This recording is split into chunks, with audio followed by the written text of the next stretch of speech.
Hello YouTube, welcome to another video. Now this video is about my 3000 watt Renogy inverter. I've had the inverter 15 months. I've had it in my van for about 6 months now.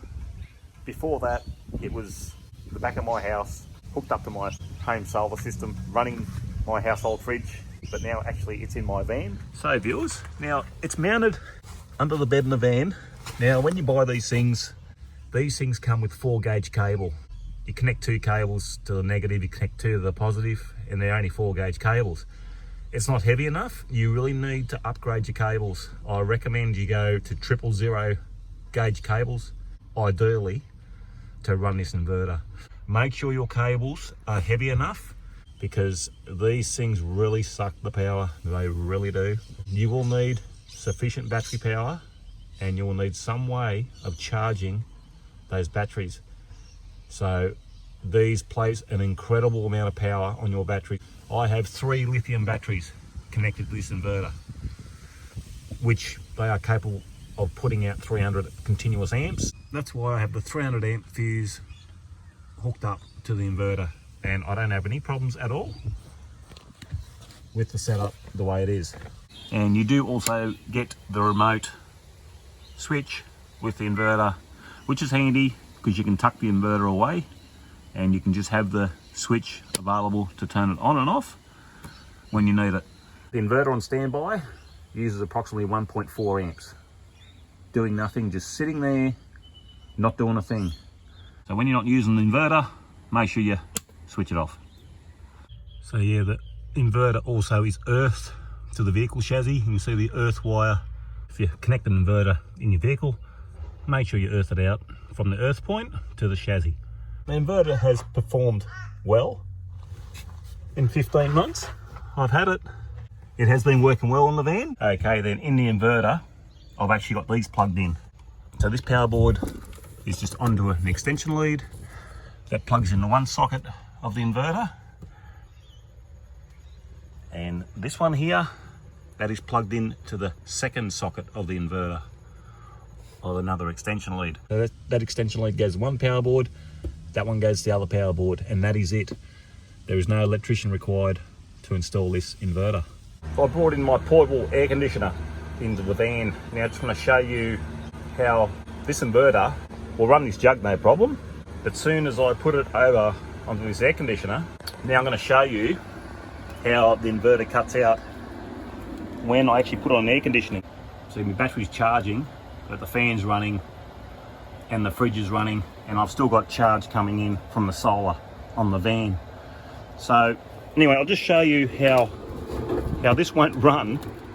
So it's a 1000 watt input air conditioner, where if I put the jug on, it'll run no problem at all. So it's just weird. Anyway, so I run this mode over on cool on the air conditioner. So when the compressor kicks in,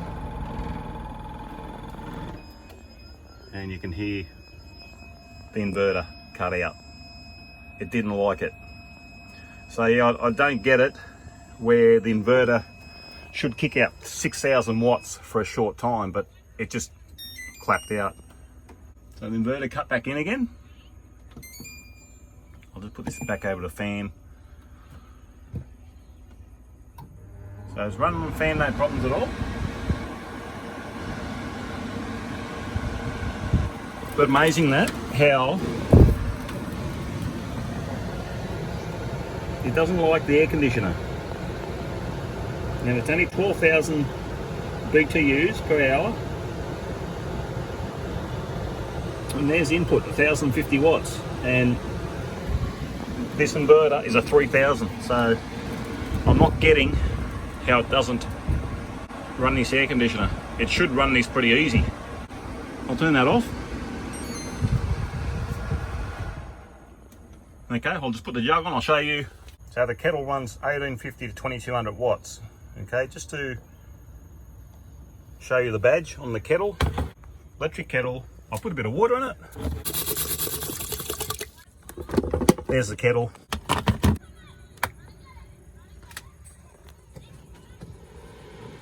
So as you see, the kettle's running. It's not cutting out. no problems whatsoever. So the kettle is rated at double what the air conditioner is, so it's 2,200 watts. It's not showing that now because there is solar coming in, so it's only showing at 1.8 kilowatts. As you see, it doesn't trip out the inverter where the air conditioner does. So it's just bizarre how this Renogy 3000 watt will not run a portable air conditioner. So it's just unreal. I don't know.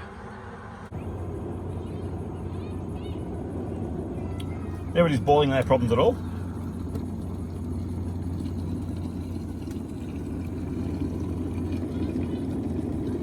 Kick out now, there it goes, and there we go. We've got 21 amps coming in from the solar. We'll try and see if it works on heat. Let's have a look. Better knock that up. There we go. Doesn't like it either.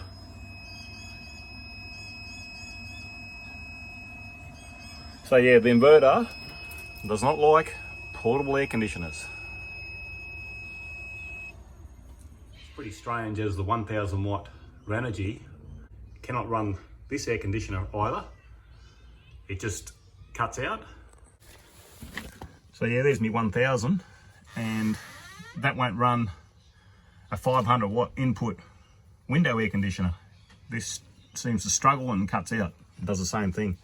Where my G&L 1000 watt in the Pajero ran that air conditioner inside, no problem whatsoever. Okay viewers, now I just want to show you the same situation. I've got the portable aircon, I've taken it out of the van. Okay, now I've just purchased the kick-ass 3000 watt inverter. Now I purchased this to put out the back, and I figured I need a little bit bigger inverter, so I went to the 3000 from kick-ass. Now I was going to buy the G&L, but the kick-ass was actually cheaper. They were having a sale on these, and I thought, well, why not? And it'll give me a chance to test out the kick-ass inverter. So I will do a video on this inverter. This is only new. There's a battery. Okay, I've just got it temporarily hooked up. That's a 175 amp Anderson connector. Okay, now this is just testing. Also, I have the Victron Smart Shunt in that battery box. That's with my new Enercore clear case battery. I'll do a video on that later as well. So there's the current charge on my battery. Now I've got that running on fan. It's using approximately 14 amps, 180 watts. Okay, now I'm going to kick this over to air conditioning, and just to show you how a 3000 watt inverter should run an air conditioner of this size. So I'll kick this over to cool.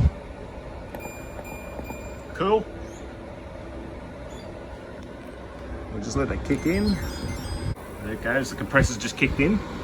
Okay, it's still going, no problems at all. So now we're pulling 66, we're almost doing, yeah, we're doing 67 amps, and we're only pulling 809 watts. That's climbing.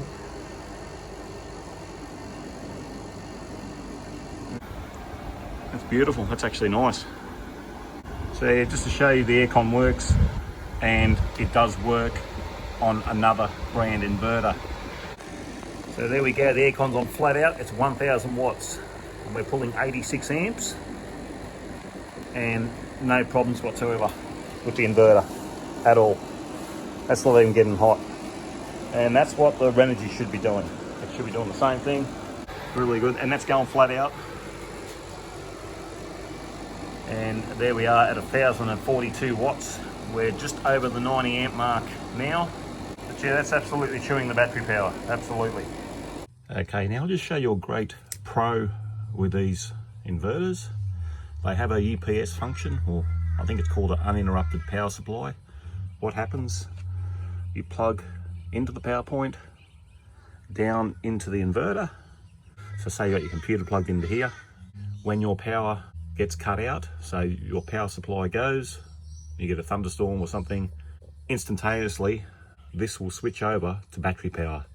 I'm just showing you on this 1000. It's the same function on the 3000. So yeah, it's a great feature with these as a pro.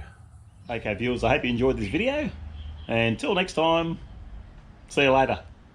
Bye. Thanks for watching, eh?